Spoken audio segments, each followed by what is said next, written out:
konseling dan penyuluhan tentang gangguan menstruasi dismenor.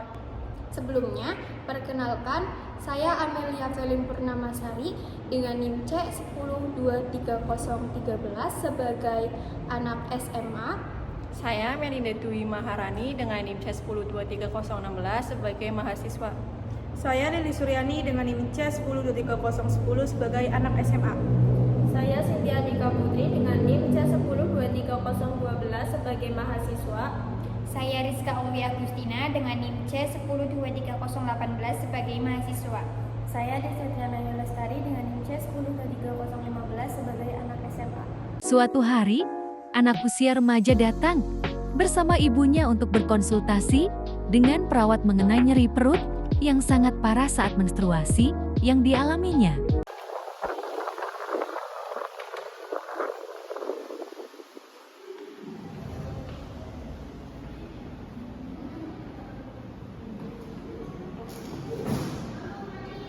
Selamat pagi Bu Velin dan Mbak Lili, apa kabarnya hari ini? Pagi Sus, alhamdulillah baik. Tapi sebenarnya kami datang ke sini karena Lilis sering mengeluh sakit perut yang sangat parah saat menstruasi Sus. Baik sekali ibu datang untuk memeriksakan Lilis. Bisa menceritakan lebih detail tentang keluhannya? Iya Sus, jadi setiap kali saya haid, perut bagian bawah saya terasa sakit sekali. Kadang sampai rasanya seperti ditusuk-tusuk. Sakitnya juga menjalar sampai ke punggung bagian bawah Sus. Bahkan saya pernah sampai nggak bisa berangkat sekolah karena sakitnya nggak tahan. Betul Sus, kadang itu sampai muntah, jadi wajahnya jadi pucat. Saya sudah coba kasih dia minum dan suruh istirahat, tapi kadang itu tidak terlalu membantu Sus. Gimana ya itu ya? Itu terdengar seperti dismenor atau nyeri haid. Ada dua jenis dismenor, yaitu dismenor primer dan dismenor sekunder. Biasanya pada remaja seperti Mbak Lilis ini, yang terjadi adalah dismenor primer yang disebabkan oleh kontraksi rahim saat meluruhkan dirinya. Tapi kalau sudah sangat mengganggu seperti muntah atau tidak bisa beraktivitas, kami mengevaluasi lebih lanjut untuk memastikan tidak ada kondisi lain seperti endometriosis. Kalau boleh tahu Lilis, apakah kamu baru pertama kali mengalami nyeri seperti ini? Sejak haid pertama kali Sus, pada umur 12 tahun. Tapi belakangan ini saya rasa sakitnya semakin parah. Saya juga sempat khawatir Sus. Saya baca di internet, katanya bisa jadi itu tanda penyakit serius. Itu benar nggak sih Sus? Memang benar Bu Velin, ada kondisi yang lebih serius seperti endometriosis atau kista ovarium yang bisa menyebabkan nyeri haid yang berat. Tapi jangan terlalu khawatir dulu. Sebagian besar kasus nyeri haid pada remaja adalah dismenor primer yang biasanya tidak berhubungan dengan penyakit serius. Tapi untuk memastikan penyakit serius, kami bisa merekomendasikan pemeriksaan lebih lanjut seperti USG. Untuk sebelumnya, apakah ada yang ditanyakan? Karena kalau kita ataupun adik Lilis ini sering merasakan stres ataupun kelelahan, itu bisa mempengaruhi faktor haidnya ya. Iya Sus, saya akhir-akhir ini banyak tugas sekolah dan rasanya sangat capek Sus. Dia juga sering begadang Sus untuk belajar. Nah, itu salah satu faktor yang bisa memperburuk nyeri haid. Tubuh yang terlalu lelah dan stres sering membuat otot-otot rahim lebih sensitif. Kami sarankan Mbak Lilis ini mulai menjaga pola tidur yang teratur dan mencoba untuk teknik relaksasi seperti pernapasan dalam. Kami bisa ajarkan beberapa gerakan-pergerakan sederhana untuk membantu meredakan nyeri. Selain itu, kalau nyerinya sangat parah, obat pereda nyeri seperti ibuprofen bisa diberikan. Tetapi sebaiknya setelah dikonsulkan dari dokter ya.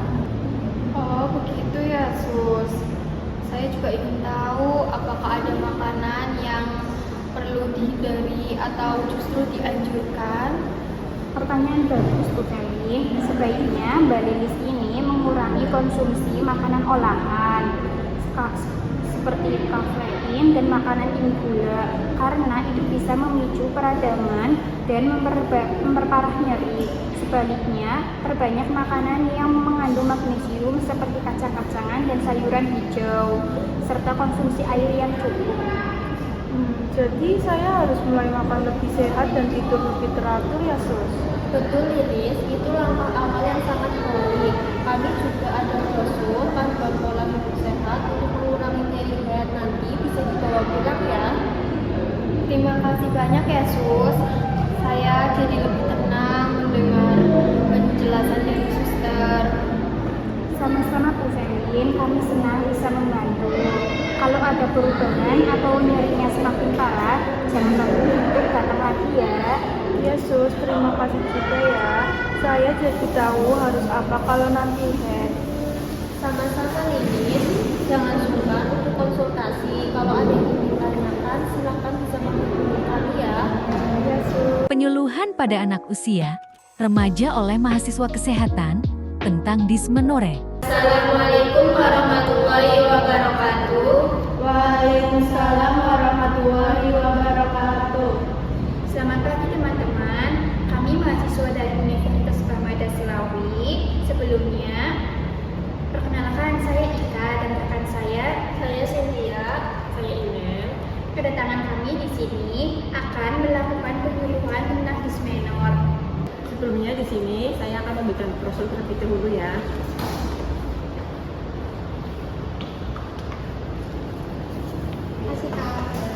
Terima kasih Kak. Sama-sama.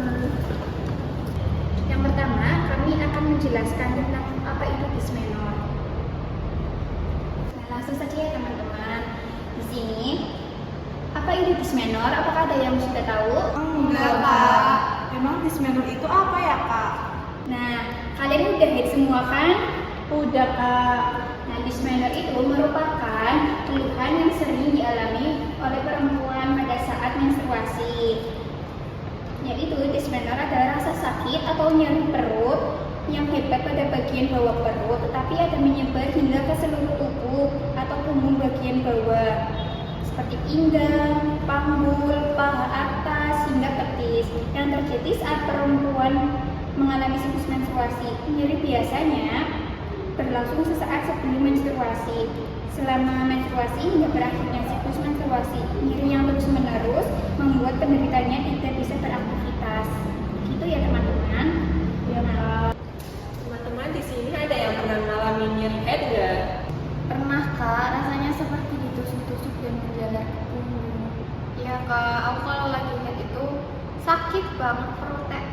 Nah, itu merupakan bagian dari ciri-ciri apa itu dismenor ya teman-teman. Iya Kak. Nah, selanjutnya di sini itu ada penyebab dari dismenor. Penyebab utama dismenor merupakan perubahan hormon yang memicu rahim untuk berkontraksi untuk meluruhkan lapisannya. Berdasarkan penyebabnya, dismenor dapat dibagikan menjadi dua, yaitu dismenor primer dan dismenor sekunder. Nah, di sini kan ada dismenor primer dan sekunder ya teman-teman. Jadi bahwa dismenor primer itu merupakan kondisi yang terjadi karena adanya perubahan hormon prostaglandin, yaitu hormon yang diproduksi oleh lapisan rahim yang dapat memicu rahim untuk menyalurkan lapisannya melalui apa? Melalui kontraksi rahim, sehingga bisa menimbulkan rasa nyeri perut di bagian bawah. Yang kedua yaitu penyebab dismenor sekunder, yaitu adalah nyeri head yang dapat dipicu oleh masalah pada organ reproduksi seperti endometriosis dan penyakit radang rambut, fibroid rahim, adenomyosis, stenosis, serviks, PCOS, dan perlengkapan pada bagian dalam rahim. Nah, pada usia remaja seperti kalian ini biasanya itu disebabkan oleh dismenor primer. Karena apa? Kalian itu kan sering beraktivitas berlebih, sehingga itu menyebabkan sakit yang berlebihan di bagian perut bawah dan akan mengurangi energi. Baik, selanjutnya akan dijelaskan oleh rekan saya yaitu Kak Cynthia. Untuk selanjutnya yaitu faktor risiko dismenor Adik-adik semuanya atau teman-teman semuanya bisa dilihat ya brosurnya. Di situ ada yang namanya faktor risiko dismenore. Yang pertama yaitu ada wanita berusia di bawah 30 tahun. Yang kedua, terdapat riwayat keluarga yang sering mengalami nyeri head. Yang ketiga, mendapatkan siklus menstruasi pertama pada usia yang sangat muda, yaitu di bawah 11 tahun. Yang kemudian selanjutnya siklus menstruasi yang tidak teratur. Selanjutnya kebiasaan menurun, terus terjadinya pendarahan yang berlebihan selama menstruasi, dan yang terakhir itu belum pernah menikah. Untuk selanjutnya yaitu tanda dan gejala dismenore.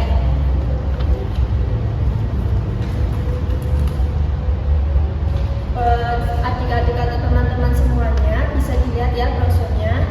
Ada juga tanda dan gejalanya seperti nyeri perut yang disertai rasa mual, muntah, kemudian diare, nyeri kepala, perut kembung, lesu atau tidak bertenaga. Teman-teman, cara mengatasi dismenor atau menstruasi yang pertama itu mengompres perut dengan air hangat. Yang kedua, melakukan olahraga ringan seperti yoga, jalan kaki, atau pilates. Yang ketiga, mandi air hangat. Yang keempat, beristirahat yang cukup. Yang kelima, menghindari konsumsi alkohol dan rokok. Selanjutnya itu penanganan di rumah. Yang pertama, mengonsumsi obat anti nyeri seperti ibuprofen, asam mefenamat, atau paracetamol bisa dibeli di apotek ya teman-teman. Yang kedua, pijat akupresur. Yang ketiga, teknik relaksasi napas dalam. Sudah. Kak, kalau sering nyeri head itu minumnya jamu tradisional yaitu jamu kunyit, itu gimana ya Kak? Apa-apa? Iya, nggak apa-apa teman-teman. Kunyit itu merupakan obat tradisional untuk meredakan berbagai keluhan termasuk nyeri head atau dismenor. Karena kandungan aktif utama dalam kunyit itu ada kurkumin dan memiliki sifat anti-inflamasi, analgesik, dan antioksidan. Nah, beberapa manfaat kunyit dalam dismenor itu: satu, untuk mengurangi peradangan; kedua, meredakan nyeri; tiga, meningkatkan sirkulasi darah; keempat, meningkatkan keseimbangan hormon. Oh gitu ya Kak. Baik teman-teman, apakah ada yang ingin ditanyakan lagi? Kak, aku mau tanya, kalau lagi head itu boleh minum es gak sih Kak? Katanya kalau minum es itu bisa bikin darah beku. Emang benar Kak? Baik, kalau untuk minum es itu tidak berpengaruh pada head ataupun kesehatan reproduksi. Namun, jika merasa lebih nyaman menghindari minuman dingin saat head, itu sepenuhnya keputusan dari pribadi. Yang terpenting adalah menjaga pola makan sehat, hidrasi cukup, dan keseimbangan gaya hidup untuk mendukung kesehatan siklus menstruasi kalian. Untuk selanjutnya, apakah ada yang ingin ditanyakan lagi? Kak, aku mau tanya, tadi kan di penanganan dismenor di rumah kan ada pijat akupresur. Pijat akupresur itu gimana ya Kak? Ada, jadi pijat akupresur itu bisa dipijat di bagian utara sebelah sini, kemudian di sebelah sini. Ya, selanjutnya di sini ada deh. Dan di sebelah sini ada deh. Dan di sini ada deh. Oke. Terima kasih.